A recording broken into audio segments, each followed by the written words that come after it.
Muy buenas tardes a todos y bienvenidos a un nuevo capítulo del libro El Faro del Fin del Mundo. Continuamos con nuestra lectura, parte 1, capítulo 8. Este capítulo se titula La Maule en reparación. Congret y sus compañeros se disponían sin pérdida de momento a reparar las averías de la goleta, dejándola en disposición para una larga travesía en el Pacífico. Después de haber embarcado en ella lo más pronto posible toda la carga almacenada en la caverna.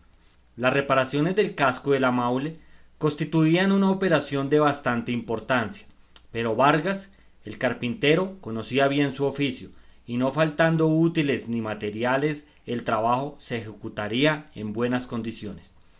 En primer lugar, era necesario dejar en seco la goleta, luego echarla sobre estribor para que las reparaciones pudieran hacerse al exterior. La faena era algo pesada, pero tenía por delante todavía 2 meses de buen tiempo. En cuanto al relevo de los torreros, ya sabía Congret a qué atenerse. En el libro del Faro había hallado todo lo que le interesaba conocer, no debiéndose hacer el relevo más que cada 3 meses. El aviso Santa Fe no llegaría a la bahía de Elgor antes de los primeros días de marzo, y aún estaban en los últimos de diciembre. El libro indicaba también los nombres de los 3 torreros, Moris, Felipe y Vázquez. Además, las camas indicaban que las habitaciones del Faro habían estado ocupadas por 3 personas. Uno de los torreros había podido sustraerse a la muerte. ¿Dónde se había refugiado? Ya sabemos que a Congret no le preocupaba este detalle. Solo y sin recursos, el fugitivo habría sucumbido bien pronto a la miseria y el hambre. No obstante, que no escaseaba el tiempo hábil para las reparaciones de la goleta. Había que contar con los retrasos posibles y precisamente desde el principio se debió interrumpir el trabajo apenas comenzado. La tierra estaba tan desierta como la bahía, sin que la animaran más que los gritos y el vuelo de los millares de pájaros que anidaban entre las rocas. Hacia las 11 de la mañana, la chalupa atracó frente a la caverna. Congret y Carcante desembarcaron dejando al cuidado de la barca a 2 de sus hombres, y se dirigieron a la caverna, de la que no salieron hasta pasada media hora. Las cosas le pareció encontrarlas en el mismo estado en que ellos las dejaron. Por otra parte, había allí un montón de objetos heterogéneos, que hubiera sido muy difícil comprobar si faltaba alguno. Congret y sus compañeros sacaron 2 cajas cuidadosamente cerradas, procedentes del náufrago de un barco inglés, que encerraban una cantidad considerable en monedas de oro y piedras preciosas. Las depositaron en la chalupa y disponiesen a partir cuando Congret manifestó el deseo de ir hasta el cabo San Juan. Desde allí se podría observar el litoral en dirección norte y sur. Carcante y él ganaron la cumbre del acantilado y descendieron hasta la extremidad del cabo. Desde este sitio la mirada extendiese por un lado hasta el estrecho de Lemaire y por el otro hasta la punta Several. Acababa de terminarse la descarga de la Maule, cuando al día siguiente se produjo un brusco cambio atmosférico. Durante la noche, densas masas de nubes negruzcas se acumularon en el horizonte. En tanto que la temperatura se elevaba hasta los 16 grados, el barómetro caía súbitamente indicando tempestad. Numerosos relámpagos surcaron el cielo, el trueno estalló por todas partes, el viento se desencadenó con extraordinaria violencia, el mar enfurecido saltaba sobre los arrecifes para estrellarse contra el acantilado de la costa. Era una suerte que la Maule estuviese anclada en la bahía de Elgor, bien abrigada contra el viento del sudeste.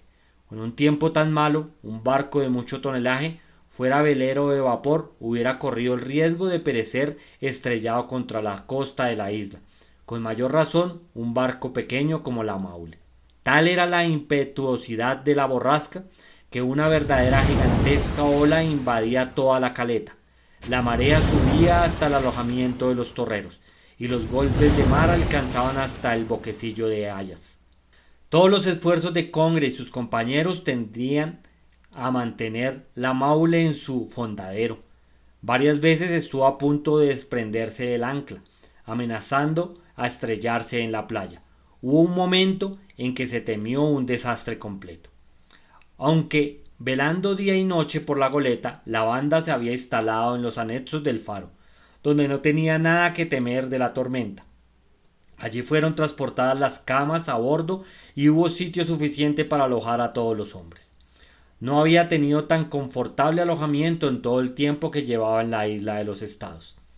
En cuanto a las provisiones, no había para qué preocuparse, bastaban las que tenían los almacenes del faro, aunque hubiese sido preciso mantener doble número de bocas, y en caso de necesidad hubiérase podido recurrir a las reservas de la caverna. En suma, el aprovisionamiento de la goleta estaba asegurado para una larga travesía en los mares del Pacífico. El mal tiempo duró hasta el 12 de enero. Toda una semana perdida, pues había sido absolutamente imposible poder trabajar. Congreve creyó prudente meter una parte del lastre en la goleta, que daba vueltas como un bote. El viento cambió durante la noche del 12 al 13 y saltó bruscamente de cuadrante. Durante esta semana había pasado un barco a la vista de la isla de los Estados. Como era de día, no pudo comprobar si el faro funcionaba. Navegaba con pabellón francés con dirección al estrecho de la Maire. Pasó a unas 3 millas de la costa y fue necesario emplear el larga vista para reconocer su nacionalidad. Si Vázquez le hizo señales desde el Cabo San Juan, seguramente que no fueron advertidas a bordo, pues un capitán francés no hubiera vacilado en poner la proa a tierra para recoger un náufrago. En la mañana del 13, el lastre de la goleta fue de nuevo desembarcado, y la isla Alacala pudo hacerse con más determinamiento que en el Cabo San Bartolomé. El carpintero declaró que las averías eran más graves de lo que en un principio se supuso. Visiblemente, el barco no hubiera podido prolongar su navegación más allá de la bahía de Elgor. Había necesidad, por lo tanto, de ponerlo en seco, a fin de proceder a la reparación. El carpintero Vargas, auxiliado por su compañero, no dudaba en llevar a cabo su trabajo. Si no lo lograba, hubiera sido imposible a la Maule, incompletamente reparada, aventurarse a través del Pacífico. La primera operación era acostar a la goleta en la playa, lo que no podía hacerse sin el auxilio de la marea. Era necesario esperar otros 2 días para que llegase la gran marea de la nueva luna, que permitiría conducir la goleta bastante tierra adentro para que permaneciese en seco durante el tiempo necesario. Congreve y Carcante aprovecharon este retraso para volver a la caverna, y esta vez lo hicieron con la chalupa del faro, más grande que el bote de la Maule. En ella conduciría una parte de los objetos de valor, oro y plata procedente del pillaje, alhajas y otras materias preciosas que se depositarían en el almacén del faro. La chalupa partió en la mañana del 14 de enero. El reflujo se hacía sentir intensamente. El tiempo era bastante bueno. Los rayos del sol se filtraban entre las nubes, que una ligera brisa empujaba hacia el sur. Antes de partir, siguiendo su cotidiana costumbre, Carcante había subido a la galería del faro para observar el horizonte. El mar estaba completamente desierto. No se descubría en toda la extensión del horizonte ningún navío, ni siquiera una de esas barcas de pescadores que se arriesgaban a veces hasta las proximidades de los islotes de New Year. Desierta estaba también la isla en toda la extensión que la vista podía abarcar. En tanto que la chalupa descendía con la corriente, Congreve observaba atentamente las 2 orillas de la bahía. ¿Dónde estaría el tercer torrero que se había escapado de la muerte? Aunque no constituyese para él motivo de inquietud, era evidente que mejor hubiera sido desembarazarse de él. «Nadie», dijo Carcante. «Nadie», contestó Congreve. A las 3 estaba de regreso en la bahía. 2 días después, el 16, Congreve y sus compañeros procedían a poner la Maule en condiciones de ser reparada. A las 11 sería la pleamar, y las disposiciones fueron tomadas en consecuencia. Una amarra echada desde tierra permitía remolcar la goleta, cuando el agua tuviese la altura suficiente. En realidad, la operación no ofrecía ni dificultades ni riesgos, y era la marea la que se encargaba de verificarla. A las 3, la Maule estaba completamente en seco, descansando sobre estribor. Ya podía empezar el trabajo, solamente que, como no había sido posible conducir la goleta hasta el pie del acantilado, el trabajo había de interrumpirle todos los días durante algunas horas, puesto que el barco flotaría al subir la marea. Pero, por otra parte, como a partir de aquel mismo día el mar iba perdiendo de su altura, la tarea podría proseguir sin interrupción durante una quincena. El carpintero Vargas se puso inmediatamente a la obra. Si no contaba con los pescadores de la bañada, al menos los otros, incluso Congred y Carcante, le echarían una mano. Como vulgarmente se dice, la madera llevada de la caverna bastaría para la reparación, no habiendo necesidad de abatir un árbol del bosque de las hayas, ni de desbastarlo, lo que hubiera sido una obra de consideración.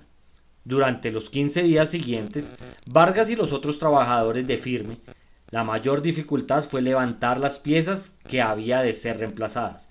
Estaba muy bien ajustada y, decisivamente, la Maule había salido de uno de los mejores astilleros del Valparaíso. Dicho se está que durante los primeros días fue necesario suspender la tarea en el momento de pleamar. Luego la marea fue tan débil que apenas alcanzaba los primeros declives de la playa. La quilla no estaba entonces en contacto con el agua y podía trabajarse lo mismo en el interior que en el exterior. Por prudencia y sin llegar a levantar los remates de cobre, Congred hizo que se reforzasen todas las juntas por debajo de la línea de flotación. Los trabajos continuaron casi sin interrupción hasta fin del mes de enero. El tiempo no cesaba de ser favorable. Hubo algunos días de violentas lluvias que duraron muy poco.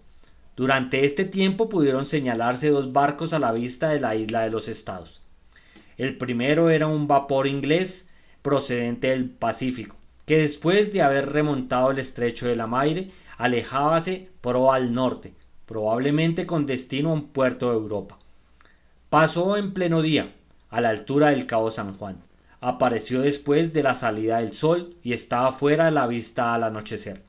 Su capitán no tuvo ocasión de comprobar la extinción del faro.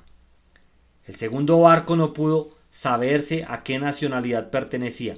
Era ya de noche cuando se mostró a la altura del Cabo San Juan, y Carcante, que estaba en la cámara de cuarto, pudo distinguir perfectamente su luz verde de estribor. Pero el capitán y la tripulación de este velero llevaban varios meses navegando y debían ignorar que se hubiera concluido la construcción del faro. Otros veleros y vapores pasaron a gran distancia sin tener conocimiento acaso que existiese la isla de los Estados. El último día de enero, cuando las fuertes mareas de luna llena, el tiempo sufrió intensas modificaciones.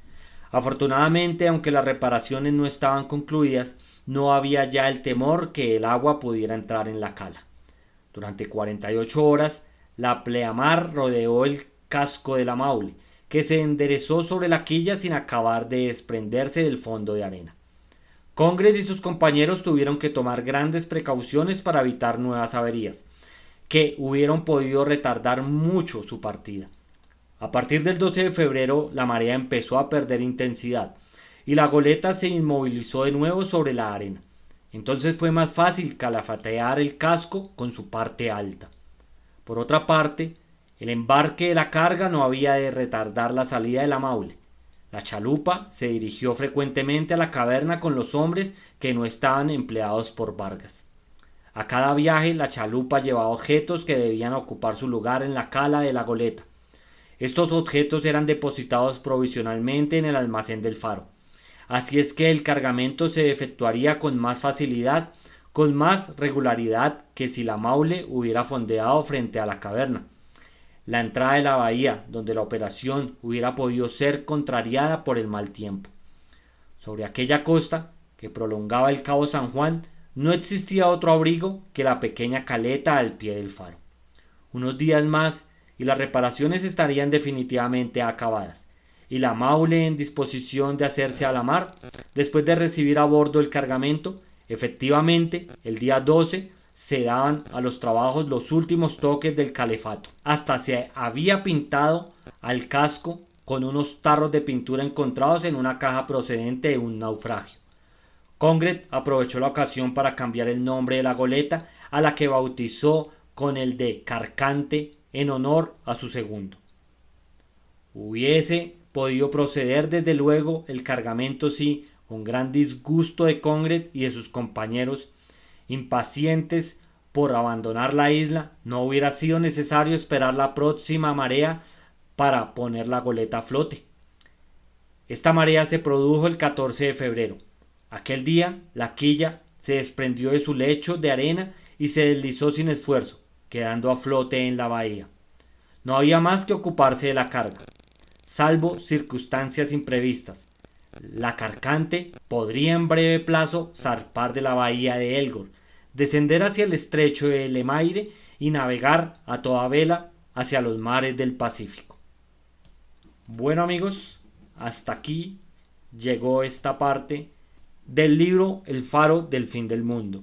Acabamos de leer la parte 1 del capítulo 8, parte 1. Gracias por escucharme.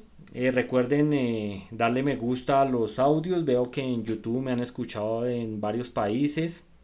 Sería chévere saber que les está gustando con un like a los audios.